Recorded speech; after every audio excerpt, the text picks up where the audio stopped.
আমি প্রথমে বলতে চাই টিওআইএফ এবং টিওআইএফের মাধ্যমে ডিওয়াইএফআই আমি আমার জীবনের ২৮ বছর এই সংগঠনের কাজ করার সুযোগ পেয়েছি এবং টিওআইএফের জেনারেল সেক্রেটারি হিসেবে ডিওয়াইএফআই এর সর্বভারতীয় কমিটিতে কখনো জয়েন্ট সেক্রেটারি কখনো ভাইস প্রেসিডেন্ট হিসাবে ১৩ বছর ছিলাম। জীবনে সবচেয়ে মূল্যবান সময় হলো মানুষের যৌবনের সময়।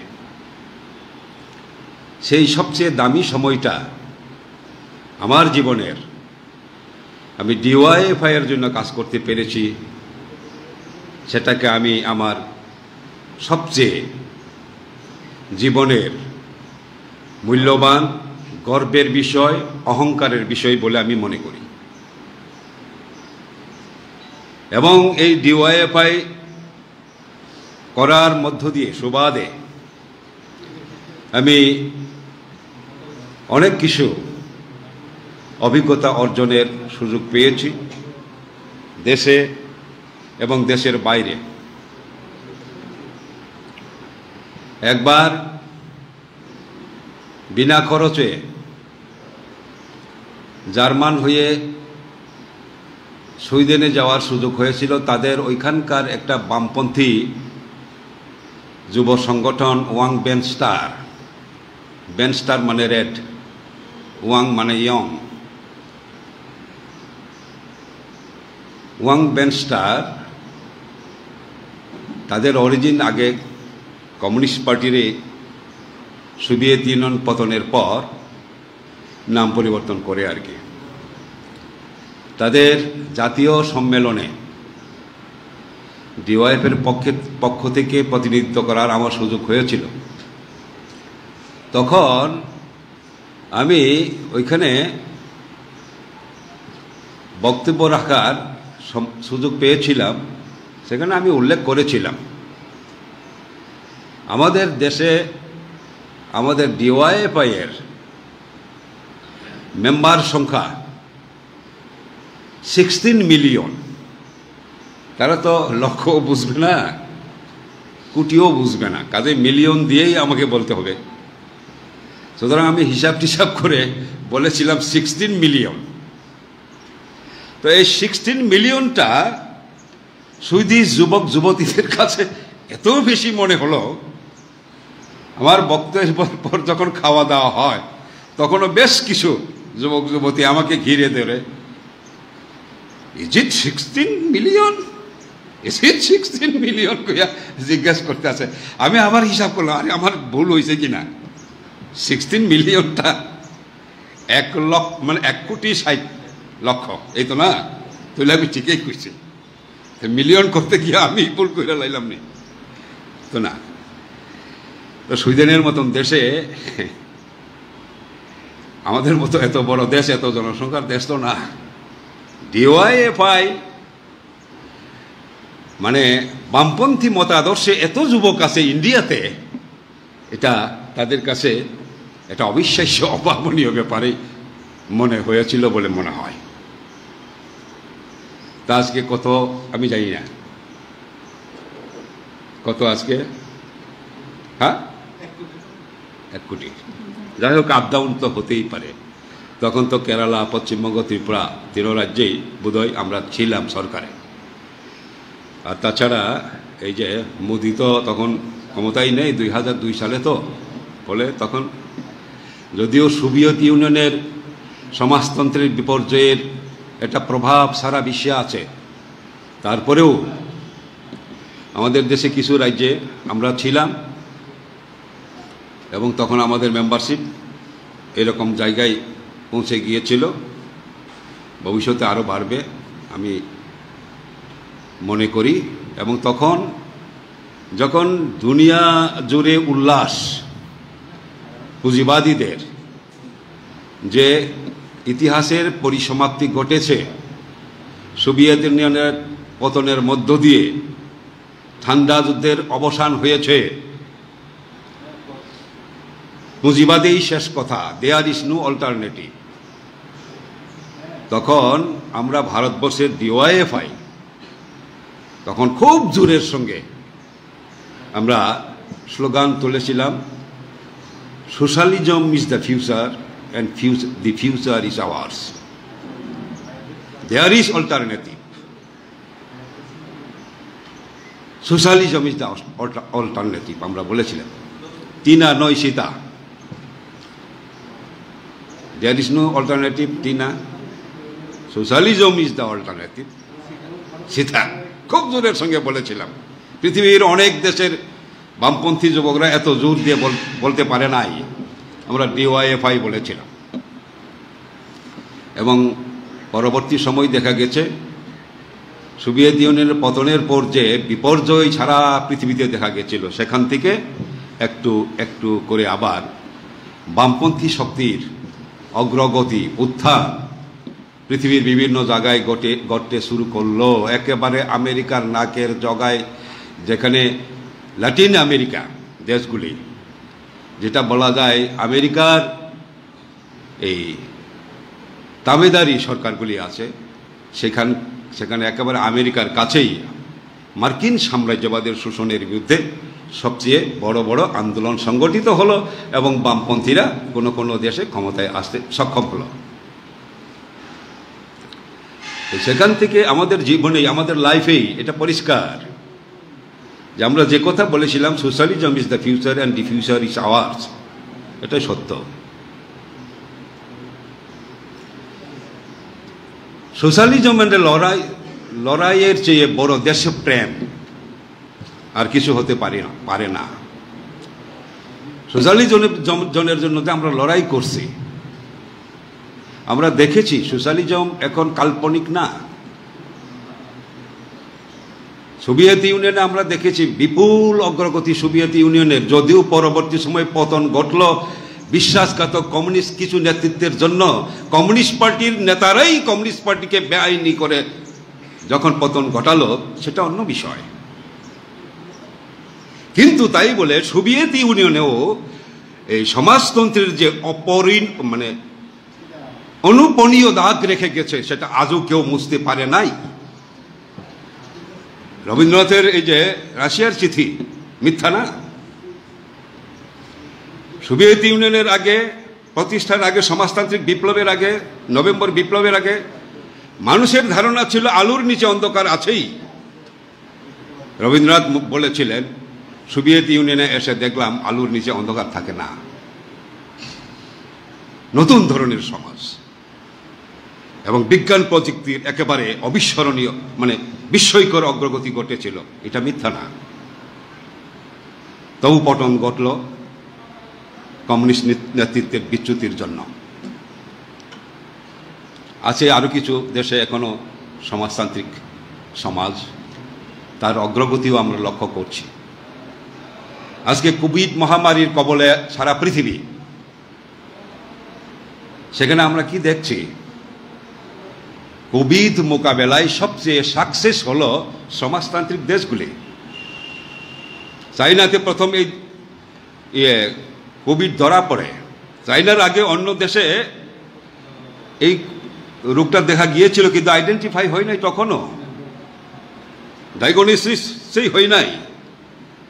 চাইনাতে এটা হয়েছে ওয়ান শহরে, এবং এটাকে কন্টেইন করার জন্য চাইনিজ গভর্নমেন্ট, কমিউনিস্ট পার্টির নেতৃত্বে পরিচালিত গভর্নমেন্ট যেভাবে চেষ্টা করেছে,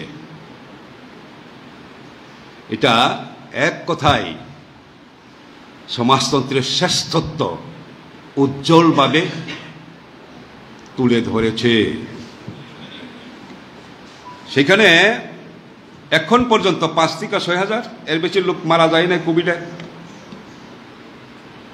সারা পৃথিবী এখনো পুঁজিবাদীরাই কর্তৃত্ব করছে। মিডিয়া, গ্লোবাল মিডিয়া পুঁজিপতিদের, সাম্রাজ্যবাদীদের হাতে। চাইনিজ গভর্নমেন্টের ছোট্ট একটা খুঁত পেলেও তাকে সারা পৃথিবীতে তুমুল প্রচার করে নিন্দার ঝড় তুলে তারাও বলতে পারে নাই চাইনাতে যেখানে প্রথম এই রোগের মানে ধরা পড়ে প্রাদুর্ভাব হয়, সেখানে 5 থেকে 6 হাজারের বেশি লোক মারা যায় নাই, মারা গেছে বলতে পারে না সাম্রাজ্যবাদী প্রচার মাধ্যমও।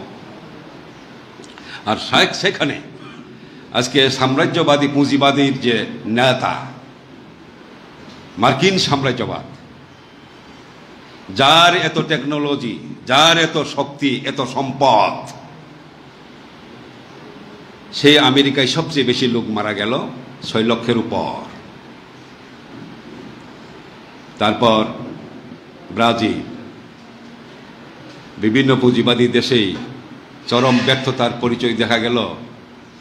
আর আমাদের দুর্ভাগা দেশে এখন পর্যন্ত বলা হয়েছে প্রায় 4 লক্ষের উপর ইন্ডিয়াতে কোভিডে মারা গেছে,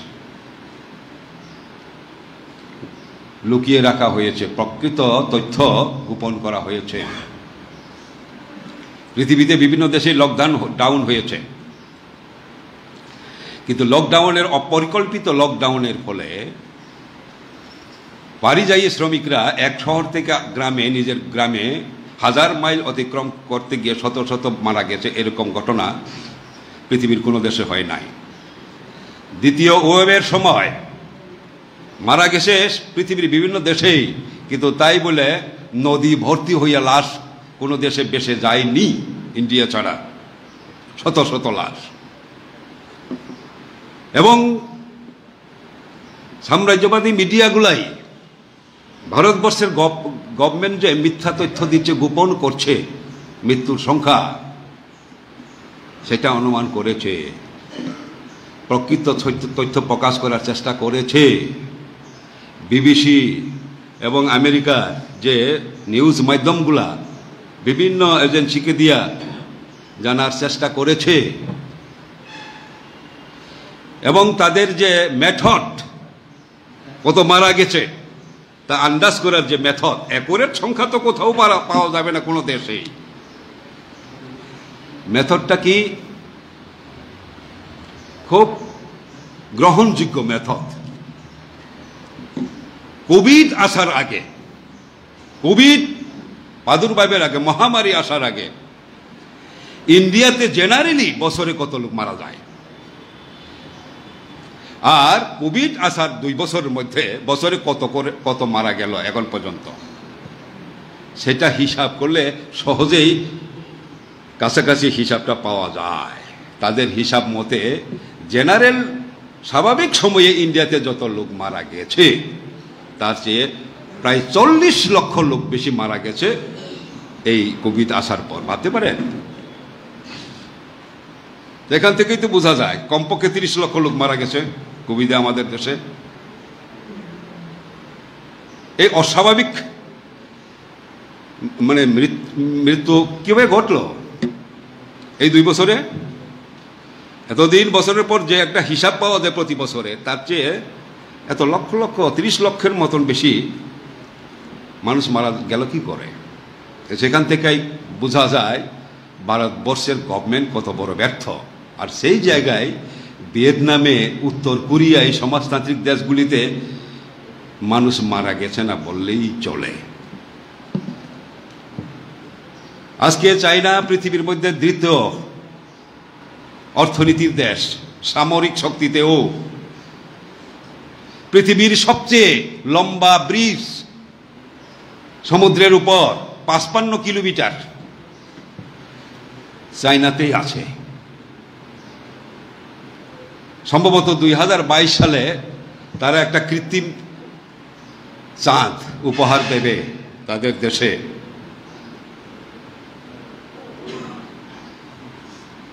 আমাদের কাছে রিপোর্ট আছে, এই যে IAI একটা টেকনোলজি আছে ইন্টেলিজেন্সের, সেখানে চায়না আমেরিকাকে এক্সিট করে গেছে, অতিক্রম করে গেছে।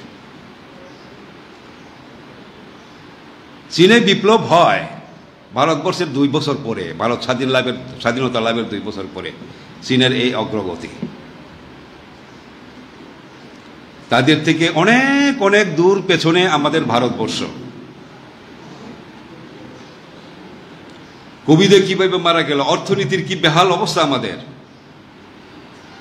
সেখান থেকে পরিত্রাণ, মানুষকে রক্ষা করার জন্য আমরা সেই ধরনের সমাজ প্রতিষ্ঠা করার যে লড়াইটা করছি, যে কাজটা করছি, এর চেয়ে দেশপ্রেম আর কিছু কি হতে পারে? এই কাজই তো আমরা করছি। সেই জায়গায় আজকে আমরা লক্ষ্য করছি ত্রিপুরা রাজ্যে একটা অস্বাভাবিক পরিস্থিতি, সন্ত্রাস সন্ত্রাস সন্ত্রাস। এটা নতুন আমরা দেখছি তা না, এরকম অবস্থা আগেও আমরা দেখেছি, এবং সেখান থেকে এটাই আমাদের জীবনের অভিজ্ঞতা যে এই ধরনের জঙ্গলের রাজত্ব, আদা ফেসিস সন্ত্রাস আমরা দেখেছিলাম 88 থেকে 93 সালে কংগ্রেস ইউজেসের জোট আমলে, 1988 থেকে 93। আমার তো মনে হয় অনেক দিক থেকে সেটা আরো বেশি ভয়ঙ্কর ছিল। ওই সময়টা সরকারেই এসেছিল, তারা 3 দিনে 93 জন মানুষকে খুন করে। ভাবতে পারে সেই সময় কি অবস্থা ছিল? নির্বাচনের 3 দিন আগে 93 জন মানুষকে খুন করে তারা সেদিন ক্ষমতায় আছে। সমগ্র ট্রাইবেল এলাকায় সফিস্টিকেটেড রাইফেল নিয়ে তারা ঘোরাফেরা করত, আমাদের ডিওয়াইএফকে খতম করার জন্য, গণমুক্তি পরিষদ বামপন্থীদের খতম করার জন্য। আর সমতল এলাকায় তাদের হাতে হাতে, যারা আমাদের বিরোধী, তাদের হাতে হাতে রামদা। দেওয়ালি পূজায় যেরকম বাজি ফুটত, সেরকম ভাবে বোমা ফুটত আমাদের এলাকায়। সেই সময় লোকসভা নির্বাচনে আমরা দেখেছি নলোয়া, বিচন্দ্র মানু, তখনই এই অবস্থা, নরহত্যা হয়েছিল। আগরতলা শহরে এখনো পার্টি অফিস আক্রান্ত হয়, সেদিনও হয়েছিল, আজকের মতো না। মিছিল থেকে দৌড়ে গিয়ে আগুন লাগিয়ে আবার চলে গেছে, এরকম না। একটা মাত্র পার্টি অফিস ছিল বটতলায়, সেই অফিসটাকে, অফিসের মধ্যে যারা নেতারা ছিলেন আমাদের আজকের মানিক দাস সহ মানিক সরকার, তাদেরকে অফিসে দরজা বন্ধ, ঢুকতে পারছে না, পেট্রোল দেড়লে পুড়িয়ে মারার চেষ্টা করেছিল, একেবারে ছাদে উঠে ছাদটাকে ছিদ্র করে। তো সেদিন আরো ভয়ঙ্কর অবস্থা আমরা দেখেছিলাম। তবে এটাও ঠিক, আজকের মতন ব্যাপকতা ছিল না, যেখানে হয়েছে সেখানে হয়েছে। এখন সেই ধরনের নিষ্ঠুরতা নাই, এত বেশি মানুষ খুন হয়েছে না, কিন্তু এলাকাটা বেশি সন্ত্রাসের, এই তো তফাৎ। কিন্তু কমরেড, তখন যখন আমরা লড়াই করেছিলাম,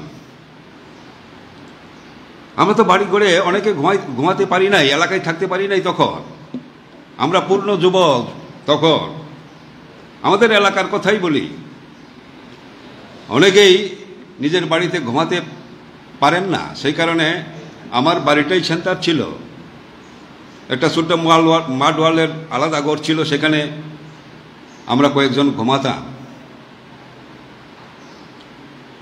এই যে আমরা ঘুমাইতাম একটা ঘরের মধ্যে, সেখান থেকে বাড়িতে গিয়ে বাজার করতে গিয়ে আমরা বলে দিয়েছিলাম তাড়াতাড়ি বিকালে ফেরার জন্য, একটু দেরি করে ফেলে। সেখানেই কমরেড দুলাল দেবনাথ সেদিন খুন হয়ে গিয়েছিল, শহীদের মৃত্যুবরণ করেছিল। এরকম অবস্থা ছিল। তবুও আমরা আমাদের আদর্শের উপর অবিচল আস্থা রেখে গণতন্ত্রকে পুনরুদ্ধারের চেষ্টা করেছিলাম। কিন্তু আমরা তখন কোনো রকমভাবেই জানি নাই যে এই ধরনের সন্ত্রাসকে মোকাবেলা করা যায়। ত্রিপুরা রাজ্যের সংগ্রামী মানুষ গণতন্ত্রকে পুনরুদ্ধার করতে পারে এই ধরনের কোনো অভিজ্ঞতা আমরা কখনো আমাদের ছিল না। চেষ্টা করতে হবে, চেষ্টা করেছি এবং জয় লাভ করেছি, গণতন্ত্রকে পুনরুদ্ধার করতে সক্ষম হয়েছে। আজকে যখন আবার এই ধরনের অবস্থা হলো, তখন কিন্তু আমরা যে এই গণতন্ত্রকে পুনরুদ্ধার করতে পারি, এই জঙ্গলের রাজত্বের অবসান, এই ধরনের একটা সন্দেহ মনের মধ্যে দেখা দিতে পারে। সেখানে নির্দ্বিধায় আমাদের এই কনফিডেন্স থাকা দরকার যে এটা চলতে পারে না, এটাকে পরিবর্তন করা যায়, এই জঙ্গলের আদা ফেসিস রাজত্বের অবসান ঘটানো যায়। ত্রিপুরা রাজ্যের মানুষ এটা করতে পারে। সেই দিন তো রাইফেল ছিল তাদের হাতে, সেই দিন তো রাইফেল অসংখ্য বোমা ছিল, তারপরেও আমরা মোকাবিলা করতে পেরেছিলাম। সেই ধরনের অবস্থা এখনো হয় নাই, আমরা পারব। এবং আমরা লক্ষ্য করছি এখন যত দিন আসছে ততই মানুষ কিন্তু ভয় মুক্ত হতে শুরু করেছে। একেবারে গত বছর পর্যন্ত আমরা শুধু পিটাই খাইছি, পালাইছি আর পালাইছি। এখন দেখবেন কিছু পিটাও দেয়, তারাও পালায় কিছু কিছু এলাকায়। এডিসি নির্বাচনে দেখেছেন তো, তাদের ক্যাম্প খুলতে হলো। খুয়াইতে ক্যাম্প, তেলিয়ামুড়াই ক্যাম্প, আগরতলায় ক্যাম্প, বিশালগড়ে ক্যাম্প।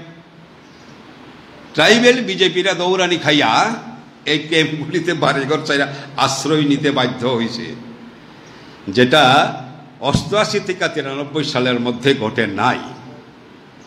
কিরকম? 88-93 সাল, 5 বছরের মধ্যে জোট সরকারের সময় কোনো ইলেকশনেই তারা হারে নাই, জোর করেই জিতত। এডিসিও জোর করেই জিতেছিল।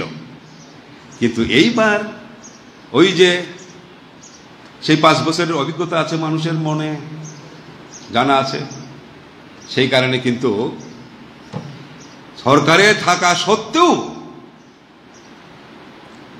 এডিসি ক্ষমতা জিততে পারে নাই, এডিসি দখল করতে পারে নাই। কত বড় ব্যর্থ! তারা কখনো চিন্তাই করে নাই বিজেপি আইপিএফি এভাবে এডিসি হাতছাড়া হবে। আমরা আসতে পারি নাই ঠিক, কিন্তু তারাও তো দখল করতে পারে নাই। আমরা তো হেরে গেছি 18 সালেই, 2018 সালেই। তারা তো জিতেছিল 2018-তে। সরকারে থাকা সত্ত্বেও তারা হারলো কেন? কাজেই সেই 5 বছরের সঙ্গে তুলনা করলে এই 5 বছরে,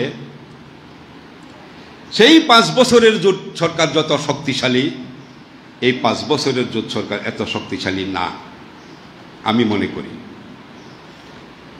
সেই জোট সরকারের যে প্রধান শরিক কংগ্রেস, তার ট্রেডিশনাল একটা ভোট শেয়ার বরাবরই ত্রিপুরা রাজ্যে ছিল।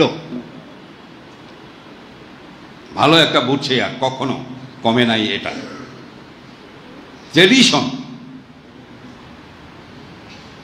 কংগ্রেসের এই ভোট পেতই, কাজে কংগ্রেসের একটা শক্তি ছিল বরাবর। বিজেপির কিন্তু এই ট্রেডিশনাল ভোট নাই। কংগ্রেস হঠাৎ করে বিজেপি হয়ে যাওয়াতে এটা ট্রেডিশনাল ভোট বলা চলে না। কাজেই সেই দিনের জোট সরকারের যে শক্তি, এইবার এখনকার জোট সরকারের সেই শক্তি আছে বলে আমি অন্তত মনে করি না।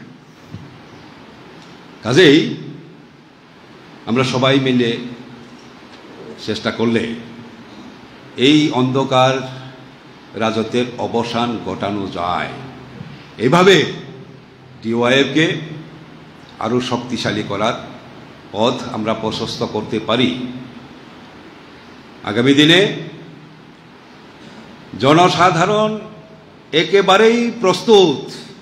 আমাদের রাজ্যে এডিসিতে ট্রাইবেল জনগণ এই সরকারকে কোনো রকম ভাবেই সহ্য করতে রাজি না। যে কোনো প্রকারে এই সরকারের পতন তারা চায়, পরাজিত করতে চায়। এই যে জনগণের মনোভাব, তাকে নেতৃত্ব দিতে আমরা ব্যর্থ হয়েছি। কারণ আমরা ব্যর্থ হয়েছি এই কারণে যে 3 বছর লাগাতার আক্রমণের ফলে আমরা ক্ষত বিক্ষত, রক্তাক্ত। সেই কারণে এই বিপুল সংখ্যক মানুষ যারা বিজেপিকে পরাজিত করতে চায়, তাদেরকে সঠিকভাবে সামনে থেকে ভ্যানগার্ডের যে দায়িত্ব পালন করার কথা আমাদের যুব সংগঠনের, সেই দায়িত্ব আমরা পালন করতে পারি নাই। আমরা ক্ষত বিক্ষত, রক্তাক্ত, আমরা হসপিটালাইজড। সেই সুযোগটা অন্যরা নিতে পেরেছে, তবে হেরেছে। এই জোট সরকার হেরেছে এডিসিতে। সমতলেও যেখানেই যাই সেখানেই আলোচনা এটাই, এভাবে চলতে পারে না, পরিবর্তন চাই। আগের সরকারই ভালো আছিল। এখন দরকার এই বিপুল সংখ্যক বিক্ষুব্ধ জনগণকে সঠিক নেতৃত্ব দেওয়ার। সেটা যদি আমরা সঠিক নেতৃত্ব না দিতে পারি, জনগণ আমার কিনা না, আমার সঙ্গেই চিরকাল থাকবো, যারা এতদিন ছিল তারা চিরকাল আমার সঙ্গে থাকবো, এটা ধরে নেওয়া কোনো রকমভাবেই ঠিক হবে না। জনগণ আবার বিজেপিকে পরাজিত করার জন্য অন্য রাস্তাও যাওয়ার আরেকটা ভুল করতে পারে। সুতরাং সাহস করে আজকে এই বিপুল সংখ্যক জনগণ যে পরিবর্তন চাইছে, তাকে নেতৃত্ব দেওয়ার দায়িত্ব আমাদের যুবকরাই তো শক্তি, যুবকদেরকে নিতে হবে।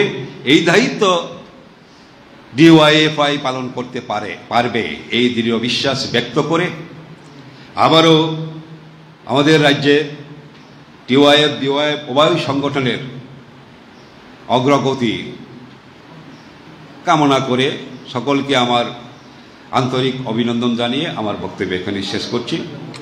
ইনকলাব জিন্দাবাদ, ডিওয়াইএফআই, ডিওয়াইএফ লং লিভ।